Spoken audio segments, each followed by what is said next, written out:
नमस्कार विद्यार्थियों, आज हम पढ़ेंगे गिल्लू कहानी की रचयिता महादेवी वर्मा जी के बारे में। साथ ही गिल्लू चलचित्र के माध्यम से समझेंगे। आइए पहले हम जानते हैं महादेवी वर्मा जी के बारे में संक्षिप्त परिचय। हिंदी की सर्वाधिक प्रतिभावान कवयित्रियों में से हैं महादेवी वर्मा। आप हिंदी साहित्य में छायावाद युग के 4 प्रमुख स्तंभों में से एक मानी जाती हैं। आधुनिक हिंदी की सबसे सशक्त कवयित्रियों में से एक होने के कारण आपको आधुनिक मीरा के नाम से भी जाना जाता है। कवि निराला ने आपको हिंदी के विशाल मंदिर की सरस्वती भी कहा है।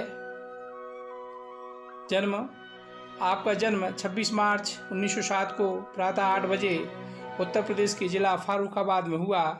आपके पिता श्री गोविंद प्रसाद वर्मा भागलपुर के कॉलेज के प्राध्यापक थे।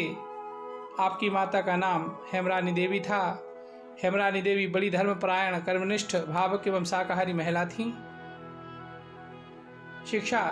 महादेवी जी की शिक्षा इंदौर में मिशन स्कूल में प्रारंभ हुई। साथ ही संस्कृत, अंग्रेजी, संगीत तथा चित्रकला की शिक्षा अध्यापकों द्वारा घर पर ही प्राप्त की। बीच में विवाह जैसी बाधा पड़ जाने के कारण कुछ दिन शिक्षा स्थगित रही।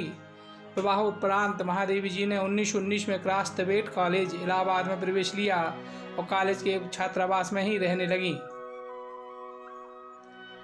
वैवाहिक जीवन। सन 1916 ईस्वी को आपका विवाह बरेली के पास नवाबगंज कस्बे के निवासी श्री स्वरूप नारायण वर्मा से हुआ। श्रीमती महादेवी वर्मा को वैवाहिक जीवन विरक्ति में गुजरा। आपको विवाह से सरोकार नहीं था, इसलिए आप विवाहित होते हुए भी अपने पति से दूर रहीं और देश सेवा तथा राष्ट्रभाषा सेवा में लगी रहीं। भाषा शैली। आपकी भाषा सरल एवं सहज है। आपने हिंदी के सरल रूप में प्रयोग किया, जिससे आपकी रचनाएं जनसामान्य को सुगमता से समझ में आ जा सकती थीं। रचनाएं। आपकी प्रमुख रचनाएं हैं निहार, रश्मि, नीरजा, सांध्य गीत, दीपशिखा, सप्तपर्णा, प्रथम आयाम, अग्निरेखा, आत्मिका, परिक्रमा, सांधिनी, यामा, गीत पर्व, दीप गीत, स्मारिका, नीलांबरा और आधुनिक कवि महादेवी आदि। मृत्यु। एक लंबी बीमारी के बाद 11 सितंबर 1987 ईस्वी को 80 वर्ष की आयु में आपका देहावसान हो गया। महादेवी वर्मा जी पशु पक्षियों से स्नेह करती थीं। वे मूक पशुओं की पीड़ा समझती थीं। यह कहानी उसी मूक पशु प्रेम पर आधारित है। प्रस्तुत है लघु चलचित्र गिल्लू। अचानक एक दिन सवेरे कमरे से बरामदे में आकर मैंने देखा 2 कौवे गमले के चारों ओर चूचों से छुआ जैसा खेल खेल रहे हैं। निकट जाकर देखा गिलहरी का एक छोटा सा बच्चा है जो संभवतः घोंसले से गिर पड़ा है और अब कौवे उसमें सुलभ आहार खोज रहे हैं। वह निश्चेष्ट सा गमले से चिपटा पड़ा है। सबने कहा कौवे की चोंच का घाव लगने के बाद ये बच नहीं सकता, अतः इसे ऐसे ही रहने दिया जाए। परंतु मन नहीं माना और मैं उसे हौले से उठाकर अपने कमरे में ले आई। फिर रुई से रक्त पोंछकर घावों पर पेनिसिलिन का मरहम लगाया। रुई की पतली बत्ती दूध में भिगोकर जैसे तैसे उसके नन्हे से मुंह में लगाई, पर मुंह खुल न सका और दूध की बूंदें दोनों ओर लुढ़क गईं।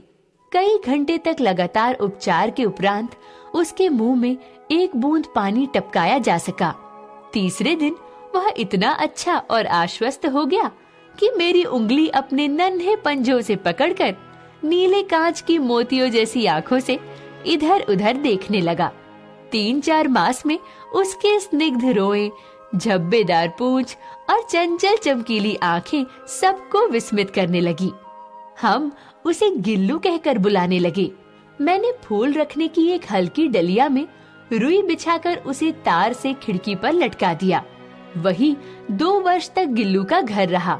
वह स्वयं हिलाकर अपने घर में झूला झूलता और अपनी कांच के मनकोसी आंखों से कमरे के भीतर और खिड़की से बाहर ना जाने क्या देखता समझता रहता, परंतु उसकी समझदारी और कार्यकलाप पर सबको आश्चर्य होता था। जब मैं लिखने बैठती तो मेरा ध्यान आकर्षित करने के लिए वह मेरे पैर पर आकर सर्र से पर्दे पर चढ़ जाता और फिर उसी तेजी से उतरता। उसका यह दौड़ने का क्रम तब तक चलता जब तक मैं उसे पकड़ने के लिए न उठती। कभी मैं गिल्लू को पकड़कर एक लंबे लिफाफे में इस प्रकार रख देती कि उसके अगले दोनों पंजे और सिर के अतिरिक्त सारा लघुगात लिफाफे के भीतर बंद रहता। भूख लगने पर चिक चिक करके मानो वह मुझे सूचना देता और काजू या बिस्कुट मिल जाने पर उसी स्थिति में लिफाफे से बाहर वाले पंजों से पकड़कर उसे कुतरता रहता। फिर गिल्लू के जीवन का प्रथम बसंत आया। नीम चमेली की गंध मेरे कमरे में हौले हौले आने लगी। बाहर की गिलहरियां खिड़की की जाली के पास आकर चिक चिक करके न जाने क्या कहने लगी। गिल्लू को जाली के पास बैठकर अपनेपन से बाहर झांकते देखकर मुझे लगा कि इसे मुक्त करना आवश्यक है। मैंने कीले निकालकर जाली का एक कोना खोल दिया और इस मार्ग से गिल्लू ने बाहर जाने पर सचमुच ही मुक्ति की सांस ली। इतने छोटे से जीव को घर में पले कुत्ते बिल्लियों से बचाना भी एक समस्या ही थी। मेरे कमरे से बाहर जाने पर गिल्लू भी खिड़की की खुली जाली की राह से बाहर चला जाता और दिन भर गिलहरियों के झुंड का नेता बना हर डाल पर उछलता कूदता रहता और ठीक 4 बजे वह खिड़की के भीतर आकर अपने झूले में झूलने लगता। मुझे चौंकाने के लिए वह कभी फूलदान के फूलों में छिप जाता, कभी पर्दे की चुन्नट में और कभी सोन जूही की पत्तियों में। मेरे पास बहुत से पशु पक्षी हैं और उनका मुझसे लगाव भी कम नहीं है, परंतु उनमें से किसी की मेरे साथ मेरी थाली में खाना खाने की हिम्मत हुई हो ऐसा मुझे स्मरण नहीं आता। गिल्लू इनमें अपवाद था। मैं जैसे ही खाने के कमरे में पहुंचती, वह खिड़की से निकलकर आंगन की दीवार पर बरामदा पार करके मेज पर पहुंच जाता और मेरी थाली में बैठ जाना चाहता। बड़ी कठिनाई से मैंने उसे थाली के पास बैठना सिखाया, जहां बैठकर वह मेरी थाली में से एक एक चावल उठाकर बड़ी सफाई से खाता रहता। काजू उसका प्रिय खाद्य था और कई दिन तक काजू ना मिलने पर वह अन्य खाने की चीजें या तो लेना बंद कर देता था या झूले से नीचे फेंक देता था।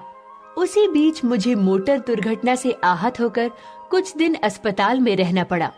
सब उसे काजू दे जाते, परंतु अस्पताल से लौटकर जब मैंने उसके झूले की सफाई की तो उसमें काजू भरे मिले, जिससे ज्ञात होता था कि वह इन दिनों अपना प्रिय खाद्य कितना कम खाता रहा।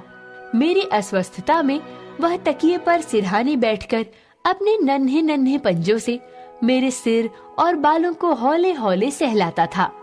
गर्मियों में जब मैं दोपहर में काम करती रहती तो गिल्लू न बाहर जाता और न अपने झूले में बैठता। उसने मेरे निकट रहने के साथ गर्मी से बचने का एक सर्वथा नया उपाय खोज निकाला था। वह मेरे पास रखी सुराही पर लेट जाता और इस प्रकार समीप भी रहता और ठंडक में भी रहता। गिलहरियों के जीव की अवधि 2 वर्ष से अधिक नहीं होती, अतः गिल्लू की जीवन यात्रा का अंत आ ही गया। दिन भर उसने कुछ न खाया, न बाहर गया।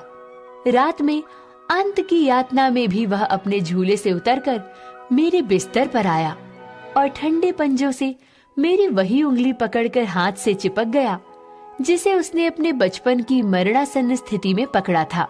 पंजे इतने ठंडे हो रहे थे कि मैंने जाकर हीटर जलाया और उसे उष्णता देने का प्रयत्न किया, परंतु प्रभात की प्रथम किरण के स्पर्श के साथ ही किसी और जीवन में जागने के लिए वह सो गया।